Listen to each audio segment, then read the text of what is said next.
is Jessica DaMassa, and welcome to this episode of Health in 2.00. I am here with Mr. Matthew Holt, and we are ready to answer all of your questions about health and technology in just 2 minutes.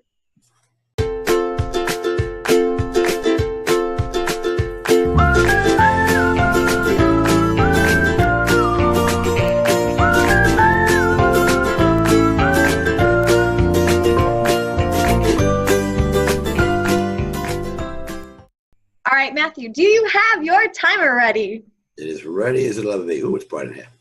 All right, we are starting out with the Plug and Play event that you attended yesterday. So tell me about that. What happened? Plug and Play Summer Summits. Plug and Play has kind of quietly become quite a force. They've got a ton of partners on board, corporate partners, and they're running dozens and dozens and dozens of startups in multiple places, including in a bunch of areas, including health. 20-odd ones shown in their Summer Summit yesterday in health. The winner, I'm going to show you a picture of the winner. It's kind of cool. They also stole one of my former employees and very friends, Kim. Yeah. It always comes back to you. This is a picture of Kim's hand.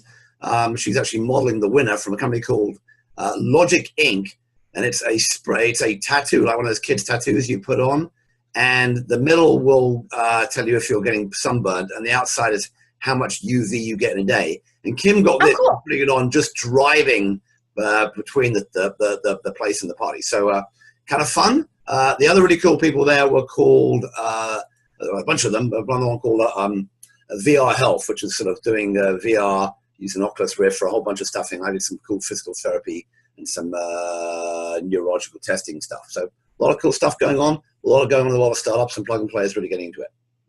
Very cool. Our next question is from a viewer. We have Beth Strobush from Orbita, and she wants to know about conversational AI. That's what the kids are calling it these days.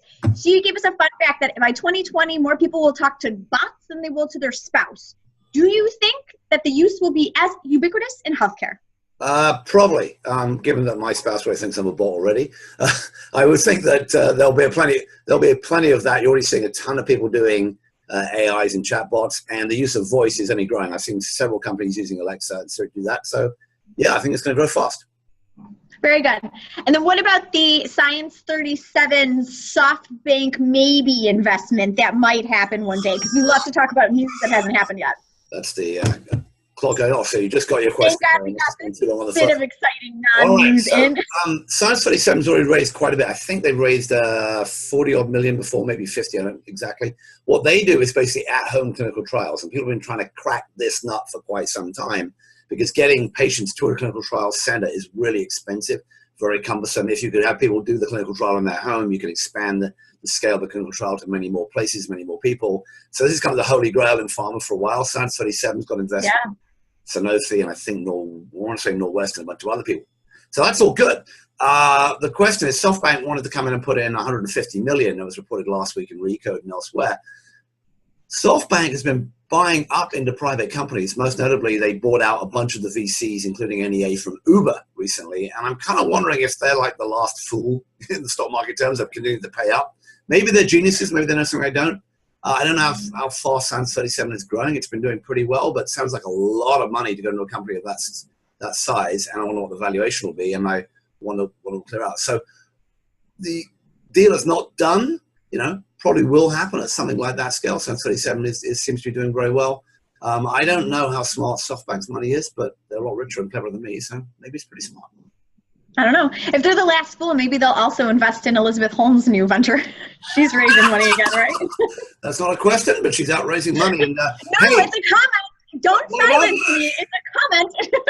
It's a fair enough comment. And to be fair, my point on Elizabeth Holmes thing is that, she managed to rip off $100 million from Murdoch, Betsy DeVos, and the Waltons. So she took three right-wing unpleasant billionaires for a lot of money. She's just got to take a lot more off them in her next venture to destroy them completely. I'm hoping. One by one. She's mega. All right, so that is all of the time, and there was even a bonus in there. Bonus comment for our viewers. Bonus political commentary from Matthew. Yes. Oh my God. Sorry, I walked everybody right into that. Sorry about that. Well, So you're going to have to pay attention because we are going to be doing another episode of Health in 2.00 in the next coming days here because I am at Icy Health in beautiful Bucharest, Romania. So we're going to be coming at you with the scoop on what everybody is talking about here. Happy to bring that to you guys. And then, of course, there will be interviews on WTF Health after the fact.